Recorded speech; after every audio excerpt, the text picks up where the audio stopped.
اعوذ باللہ من الشیطان الرجیم بسم اللہ الرحمن الرحیم۔ میں ہوں ڈاکٹر حبیب الرحمان، کنسلٹنٹ سرجن ہوں اسلام آباد سے، اور یہ میرا یوٹیوب چینل ہے۔ میں نے پچھلے ولاگ میں آپ کو میلیگننٹ ہائپر ٹینشن کے بارے میں بتایا تھا کہ جو کہ مطلب ہے سڈنلی اور کوئکلی ایک دم بلڈ پریشر وہ بڑھ جاتا ہے، اور اس کے شکار زیادہ تر بچے اور ینگ ایڈلٹ ہوتے ہیں۔ اور اس میں یہ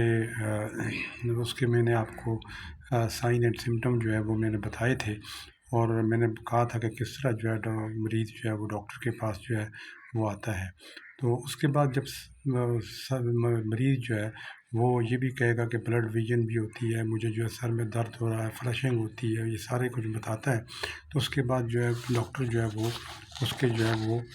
فزیکل وہ ایگزام کرتا ہے۔ اور فزیکل ایگزام میں ڈاکٹر صاحب سب سے پہلے بلڈ پریشر دیکھتے ہیں، جو کہ بہت زیادہ ہوتا ہے، اور یہ بھی دیکھتے ہیں کہ اس کے پاؤں وہ سوجے ہوئے ہیں، اور پاؤں سوجے ہوئے ہیں، اور نچلی ٹانگیں ٹانگوں کے نچلے حصے پہ بھی وہ سوجن ہے۔ اور پھر ہارٹ کو جب وہ چیک کرتے ہیں تو ہارٹ کی دھڑکن وہ بے ترتیب ہوتی ہے، اور پھیپھڑوں میں بھی وہ پانی ہوتا ہے، کیونکہ لنگ میں وہ کنجیشن آ رہی ہوتی ہے۔ تو پھر اپتھلموسکوپی وہ کرتے ہیں، آنکھوں کو وہ معائنہ کرتے ہیں ڈاکٹر تو آنکھوں میں یہ ہوتا ہے کہ اس کے ریٹنل پارٹ ریٹنا جہاں سے ہم لوگ دیکھتے ہیں، وہاں سے وہ اس کی جو شریانیں ہوتی ہیں وہ تنگ ہوتی ہیں، اور وہاں پہ وہ بلیڈنگ وہ ریٹنا میں وہ بلیڈنگ وہ دکھائی دیتی ہے۔ تو اس میں ایک تو یہ ہے، تو اس میں وہ اپتھلموسکوپی اس کے بعد ہم گردوں کے ٹیسٹ بھی کرتے ہیں، کیونکہ میلیگننٹ ہائپر ٹینشن میں ملٹیپل آرگن وہ انوالو ہوتے ہیں۔ اس لیے ہم اس کو MODS multiple organ dysfunction failure وہ مریض کو اس سے بچانے سے وہ بچانے کی کوشش کرتے ہیں۔ اور اگر ملٹیپل آرگن ڈسفنکشن فیلئر ہو جائے تو پھر یہ کریٹیکل ہو جاتا ہے، اور اس میں خدا نخواستہ یہ لائف تھریٹننگ یہ بن جاتا ہے۔ تو اس میں پھر اس کے بعد ہم گردوں کے وہ ٹیسٹ وغیرہ وہ کرتے ہیں۔ تو اس میں گردوں میں ہم لوگ سب سے پہلے ABG آرٹیریل بلڈ گیسز اس کی میجرمنٹ کرتے ہیں، اور پھر اس کے بعد ہم اس کا ABGs کے بعد ہم اس میں BUN ایک ٹیسٹ ہوتا ہے جس کو بلڈ یوریا نائٹروجن کہتے ہیں، اس کی اسیسمنٹ کرتے ہیں۔ اس میں کریٹینین کو دیکھتے ہیں، یورینالیسس کو دیکھتے ہیں، اور اس میں الٹرا ساؤنڈ کرتے ہیں کہ اس کا کڈنی کا، تاکہ ہمیں پتہ چل سکے کہ کڈنی میں کوئی وہ تو نہیں ہوا، کیونکہ جب ہائی بلڈ پریشر ہوتا ہے تو گردوں کی جو خون کی شریانیں ہوتی ہیں وہ تنگ ہو جاتی ہیں، اور اس میں ویسٹ پروڈکٹ جمع ہونا شروع ہو جاتا ہے۔ تو اس میں یہ کرانک رینل فیلئر یا کڈنی فیلئر کی طرف جانے کے بہت چانسز ہوتے ہیں۔ تو اس کے بعد پھر ہم اس میں ایکس رے چیسٹ بھی کرتے ہیں۔ ایکس رے چیسٹ میں ایک تو ہمیں لنگ کنجیشن کا پتہ چلتا ہے، دوسرا اس میں پھیپھڑوں میں پانی ہو جاتا ہے، اور چوتھا اس میں ہارٹ کا سائز پتہ چلتا ہے، جو کہ بڑا ہوا ہوتا ہے۔ اور اس کے بعد ایک اور ہم ٹیسٹ کرتے ہیں الڈوسٹیران کا۔ یہ گردوں کے اوپر ایک گلینڈ ہوتا ہے جس کو ایڈرینل گلینڈ کہتے ہیں۔ یہ ایڈرینل گلینڈ سے ایک ہارمون سیکریٹ ہوتا ہے جس کو الڈوسٹیران کہتے ہیں۔ تو الڈوسٹیران اس کی بھی وہ بھی وہ اسیسمنٹ کرنی پڑتی ہے، تاکہ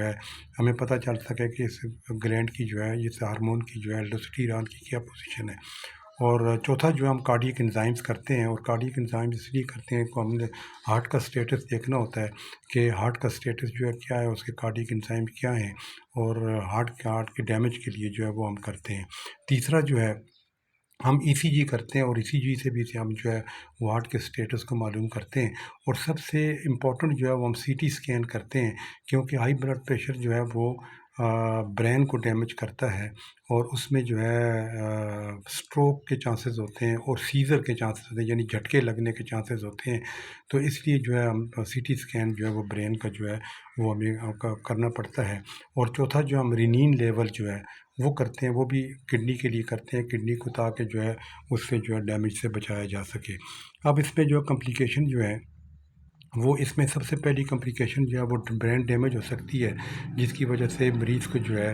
اسٹروک ہو سکتا ہے اور سیزر ہو سکتے ہیں، اور یہ لائف تھریٹنگ کنڈیشن ہے، اور اس میں جو ہے مریض جان سے بھی جو ہے وہ جا سکتا ہے۔ اور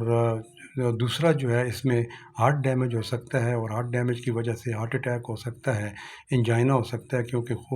جو خون کی شریانیں جو ہیں جو بلڈ کو دل کو جو ہے خون سپلائی کر رہی ہوتی ہیں، وہ جو ہے وہ تنگ ہو جاتی ہیں، اور اس کی وجہ سے جو ہے انجائنل پین ہوتا ہے۔ اور تیسرا جو ہے اس میں جو ہارٹ ساؤنڈ ہوتے ہیں وہ ایب نارمل ہوتے ہیں۔ نارملی جو ہے ہارٹ ساؤنڈ جو ہے لب ڈب ہوتے ہیں، لیکن اب اس میں جو ہے ہارٹ ساؤنڈ جو ہے وہ ایب نارمل ہوتے ہیں، اور ایک مطلب 1 منٹ میں اگر ہارٹ جو ہے اس میں پری میچور بیٹس آتی ہیں، اور اس میں جو ہے لب ڈب کے بعد ایک بیٹ آتی ہے، لیکن یہ ہے کہ اس میں پری میچور بیٹس جو ہیں وہ آتی ہیں، اور جو کہ لب ڈب والا جو ہے وہ پورا سرکٹ جو ہے وہ کمپلیٹ نہیں کرتی۔ تیسرا جو ہے وہ ہارٹ فیلیور، ہارٹ فیلیور جو ہے وہ کڈنی فیلیور میں جو ہے پھر اگر تو پیشنٹ کا علاج جو ہے ٹریٹمنٹ جو ہے اگر ٹائم پہ ہو جائے اور پراپر ٹریٹمنٹ ہو جائے تو پھر تو ان سے بچا جا سکتا ہے، لیکن اگر پراپر ٹریٹمنٹ نہ ہو تو پھر جو ہے وہ لائف تھریٹننگ ہو سکتی ہیں، اور پیشنٹ جو ہے اس کی ڈیتھ بھی ہو سکتی ہے۔ تو اس میں جو ہے مریض کو جو ہے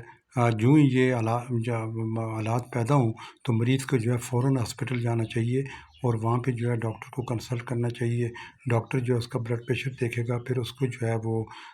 میڈیسن آئی وی میڈیسن دے گا، جس کی وجہ سے جو ہے وہ اس کا بلڈ پریشر جو ہے وہ نیچے آئے گا۔ اور اگر لنگز میں پانی ہے تو وہ ڈائیوریٹکس ہوتی ہیں میڈیسن وہ دیتے ہیں، جس کی وجہ سے جو ہے لنگز کا پانی جو ہے وہ کلیئر ہوتا ہے۔ اور اگر ہارٹ کا کوئی پرابلم ہوتا ہے تو پھر ہارٹ کی سپورٹنگ میڈیسن جو ہے وہ دیتے ہیں۔ اور یہ یاد رکھیں یہ میڈیسن جو ہیں یہ لائف سیونگ میڈیسن ہے، اور پھر ان کو جو ہے پوری تھرو آؤٹ لائف استعمال کرنا پڑتا ہے، اور پھر اس کے ساتھ ساتھ جو ہے اپنے ڈاکٹر سے بھی جو ہے کنٹیکٹ رکھنا پڑتا ہے، اس کے ساتھ بھی رہنا پڑتا ہے۔ اگر جو ہے کوئی پرابلم ہو کوئی وہ ہو تو فوراً جو ہے وہ اپنے ڈاکٹر سے رجوع کریں، اپنے ڈاکٹر سے پوچھیں کہ بھئی میں جو ہے مجھے جو ہے یہ تکلیف ہو رہی ہے، اور میں جو ہے وہ، اور اگر اس میں جو ہے اگر کڈنی فیلیور ہوتا ہے اس میں جو ہے پرمنٹ کڈنی فیلیور ہوتا ہے، وہ پرمنٹ ڈیمیج ہوتا ہے، تو اس میں جو ہے پھر بعد میں جو ہے ہمیں جو ہے ڈائلیسس پہ جانا پڑتا ہے، اور ویسٹ پروڈکٹ کو جو ہے ایک مشین کے ذریعے جو ہے وہ اس کو ریموو کرنا پڑتا ہے۔ تو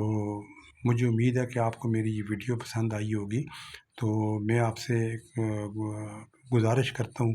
کہ میری ویڈیو میں میری اس ویلاگ کو جو ہے سبسکرائب بھی کریں، شیئر بھی کریں، لائک بھی کریں، اور اپنے دوستوں کو بھی کہیں کہ وہ بھی اس کو جو ہے وہ سبسکرائب کریں،